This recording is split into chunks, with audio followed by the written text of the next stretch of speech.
الحمد لله على إحسانه والشكر له على توفيقه وامتنانه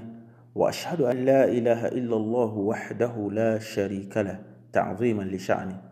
وأشهد أن محمدا عبده ورسوله الداعي إلى رضوانه وبعد السلام عليكم ورحمة الله وبركاته السلام زماوا فوقا نفرين مزون بيسن سوا waye wa zonde la zonde a jan saudi ke wa pe ngwa tara po wa fasara ke o tara po wa sisi usulu as-salasa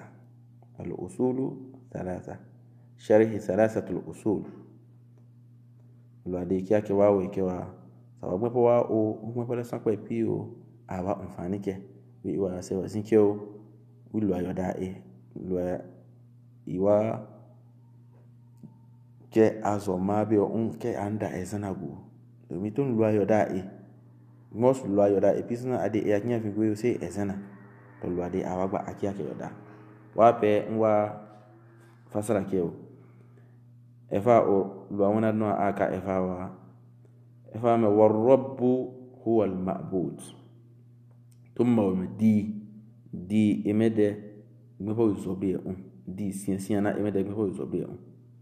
loi eme do di donc loi bi ado son eme kun wa zobie e fami wa dalilu qawluhu ta'ala ad-dalil mede pola olo kesiana di eme kun wa zobie eme de loi me ya ayyuhan nas apio agmanazina apio agmanazina ubudu rabbakum azobie di loi me ubudu azobie me rabbakum adi loi to adno ngode adi eme de alladhi khalaqakum ngepo ake Allahu akbar donc za eme ake ki api ya zobe api ya te azi lo api ya te azi domi po yo eme ake eme yale ikoke eme yale anya pisina lumpa ke wagmebe wonise mebe afia apisina lo api ozin yaku donc za eme ake ki lo api eme konsike azobde lo api me konsike ate azi domi po yo anyi lo lezu laknya bi ame lepo loi zulabe loi ya ayuhan nas loi me benazina one loi me siana pana a loi me pi do me po yin loi me pi ke anabi adam ne pisna loi me barbi ke ento loi lezo sino am pisna amu zobde ado kontiti asu aka mpoe o do me aloi ke ame akonsi nzobde o ke o zobde po yin yo ame anke ado kontiti ma rason a wa zobde ado kontiti wa iya loi me والذين من قبلكم كسينو لابون لوا واكي واكو وني ديبي ما لو لوا يا مفلي اوكيلو كبو ادو اميو alو mo kupo ado ame to wi on ke lua bi apoke odasi lua bi imekun ozoble lua me la'allakum tattaqun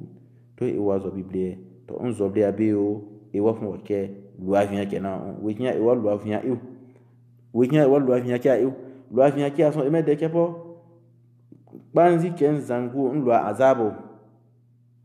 bulo igmia ike kpanzi ke azangu nlwa azaba so alewi imedeke atepo lwa ozi izanku mpo lwa jiyo to ade lwa via ke won ade kpanzi ke son azian we nlwa azabo to lwa de ke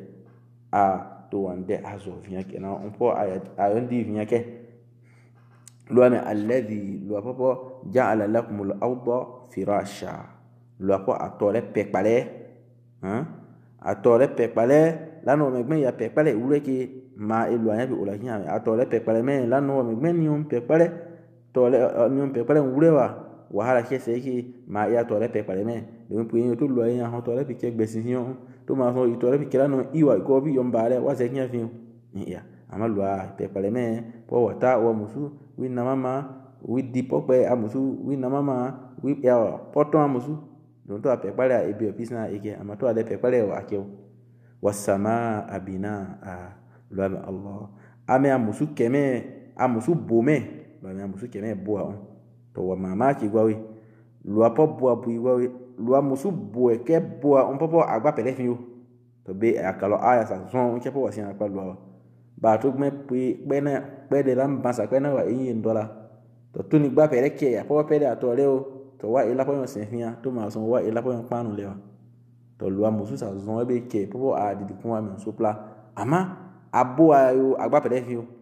to ikon ro pola olo ke akun ben sin ana pa lua pi oni zo be ado po yin yo lua po a be ta ke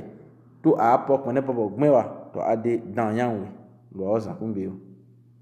lua me wa anzala minas samai ma'a lua pi emi ba lasa in iyo za musu ya wa anzala minas samai plan iyo minas sama za musu keno ibe bi no emede lo iki lo ibi gu aziki pi sina ku dunia gu aziki po ba de pi fina lo ibi gu aku domin e lo bi to am pilato le wa e to le bi ba afia e gba sa po bole me to lo le pilato le wo to le bi sinya wa agai ipo bo musu pilato ya apila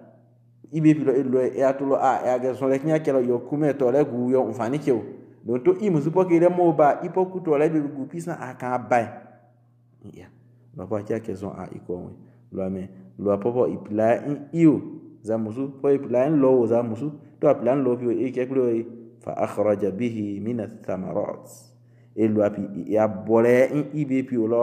a popo aton alipo aton lipo bole a beke a ebe a popo aton popo a fele a bole popo a nei e mfani ke o domi to loyer lo fun popo e a won ku to le guwe o a e bole o ni ma pare we wato lo plan iyo ibe pila ade ni ma pare we popo wakati le pilo lo a do to le kiama a bole lo ni ma pare to loyer lo to le fi an ku na ma we a kiao to lo agwa po ayiwazi ikun ozoble lo api ya ikun hotel lo api zia to ke guru ke ba si o lo awazan kun guru ke be de mi inke onwe ayemi to wa me gbe po ni zoble lo gbo be tel lo azio adezia alefi anya osio anya okinya vi o kwa azia te na ke a kezon azia te na bi a kezon lo ame ko be to abola ibi osa mpowo to le bi o ande me bo un rizqan lakum lo ame ande ariziki ande eze popo anamamo akwagu za gbepole pedo yo do gbepole no se yo se gbepole kugolu yo lu gbepole ke lu yo lu bole po gbepole ke to lo be pla aziki ya plo we Allahu akbar ayin lo ame to alu apo akia ke abi o keme fala taj'alu lillahi andada ittabihu lo ame wala ka lakin abi lo ala umeka wallahi ka lo ame fala taj'alu lillahi andadan wa antum ta'lamun wasu ke wa plade ke lua to ma so wa plade o ke lua wa tan o ke lua wa zoble lua wi o kan mpopan lebe o wa antum ta'lamun amuli wa bi so wa do adno ko ke lua me wa ke ado iki o me tan me wa ke o do mi lua po wa ke ado e apo e bi o ke me ado e me ko zoble lo so ado ike tan me ko kan nluo o don to wa ke la no be wa zoble lua ado kontidi bi kan puyo to wadno kello ami wake adonwe ama zawo popule ilo po wage weke watu maso wage wanyi lawa bele me ekatia winai pa lu anya ki woto lu ame to e winai pa anya be woto awatu we mpobe we kai no so wapio mpobe pio pisina alewada to gbe me yo zobe lu to nsuto lua malaika awan woni sew nsuto malaika awan woni sew ama to malaika awan woni se emplade ke lua fa to yon don popo kwa zango nluo ayin laknya luwa me fala taj'alu lillahi andada wasu wa plade o kelwa wasu wa tan o kelwa wa antum ta'lamun wa bi wado adon kelwa aplade fi luwa me ado mi wa kelo son ado to ayin di luwa awake azo on popa fahima ke aya bi ala olo me luwa lapo luwa de nlapo luwa kun wa te azio domi endo di mo den di kun te azio aya pele gulo luwa me inna rabbakumullah adi luwa ya imede luwa alladhi khalaqa as-samawati wal arda o ime azile soplake musu soplo aya bi le wa keke yawe donc aya bi pisna pole moden di ankeno mpobo nfunyo pisna anke mpobo pisna luwa bi kunsa kepo wasiana kwa ya demi aya bi wazo le apo genze agu ati oke wa fasara ke do anyi wayo ya suwa no lo efa ya man sharhi gura do wayo se kepo aya bi ma kebe momen dalili gbo de ade la kari siana donc ahon agu e kepo siana donc ke siana loi do continue me ko zobe donc po yo dalili oloko sida ologu poagu kepo loi e me ko zobe la kari ya ololo ke loi me ko zobe sharia le olo la ke ile olo anyi loi de to sin ke wala kari pe wi wa zobe di loi wa e fa gane po wa sisi ibn kathir amen rahimahullah. قال ابن كثير رحمه الله تعالى وإفاق من بيبي أمي لو يداك أكوا لو من دون أكوا أمي الخالق لهذه الأشياء مبو أبو ودو بيو بيسنس نكيو za tolenya musu mpopo kuwa nzangu za gwasina mfaneo za movwa nyateo nsana mpopo bibio pisna keyo ame huwa almustahiqu adede me konsi adede me ase avin lili ibada ke wazobi adede me kun watay papa wado nabi son ade don sagmene po azian to emede Ismail bin Umar al-Qurashi ad-Dimashqi ade efa sagmene po to me ibn Kathir ko efa wadon at-tafsir tarafi at-tarikh tarafi ya de lason wa efa agmene min do pa wisisi Sheikh al-Islam Ibn Taymiyyah al-Mazi na'un anyi lo pa kia ke zon ato wande azo popo anson ibuza to awalu anyama son pe buza ay siana e gobe aite siana bi lo asutu wa son wande son popo ay siana e ama ali buso ay siana e ali teyo to son be o a ke setan son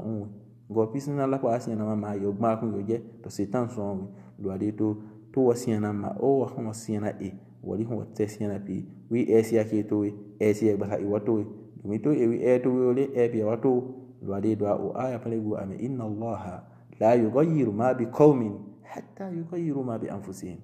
papa yakub me wa me da pon yakuma me to ni akenke nyama kenyi davi longba ke ni davi to we oba lo ale mo amo davi guima ke po me amene ken davi to we hawo me eke a davi konsi lo ame aye davi o do mi lo apobi ke le playa amanya ven gobe ni on de ka sa ken zan fun bi lo egba odama ke ma ni gba zan fun ama to ndi ke pure wa ke ma lo abi wa ke a ake pure wa megbe ike wure se pa gu ame ke mota o ma lo o ni ake pure megbe ike wure pegu ame to to bo ya wa ije bu igba antama be dawni pobo gmen yi mana ke bepi ini fere were ini bata to ma to ini fere nzoble were nzoble lwa siana pa lwa pe nzoble to ma ma dan wande ya yo woni to ade woni to lambi ta so ake asara de lwa so awa ken ko asaro lwa ake azo minade popo 10 days wala la ba konsi yandi so yoda kenno nyonsi po ake odumi dede yate yayi elu bi ibara amona donesa yonda a ezana pi ibari bi lewele siana son ba to ezana ibari lewele olu a ase apo afingo musu aka benya sabu ozobe demi pe yin to ngwa ndo ap mianke la bono wa ngbena zina la bon ku ebe ngiri mame de popis na lo apoke aguva ngiri mame de popis na lo ake mpinzi ya mfani ke ayin ke pop yo awa nya ke enkuwa na mama andene mfani po yindane za potbo ya ponyo dikpe ponyo zinki ponyo so ya to le ya aponyo bogi aponyo bokpe aponyo bogba gbeya mai lia mai popio pisa me opuya dane meni keson lu ameke to lu akibara men zobe to ni zobe o to lu agbata popio pisna ampuro angba gme wasawe lapon kene lu ame awon poto si adiwa we to kule wande za potbo no ponso za liponzo za semponwa o ma so semponta o to ma so ko ponta wande am pisna ba dia wele asiasima boyin dumi palwa ba e lu ame to po nya amana de nkuwa pisna po be ya poto sima Allah lu ade awake zo on po ba la so le ya siana to asiana son aite amin la nya fazen wa fayo سبحانك اللهم وبحمدك أشهد أن لا إله إلا أنت أستغفرك وأتوب إليك.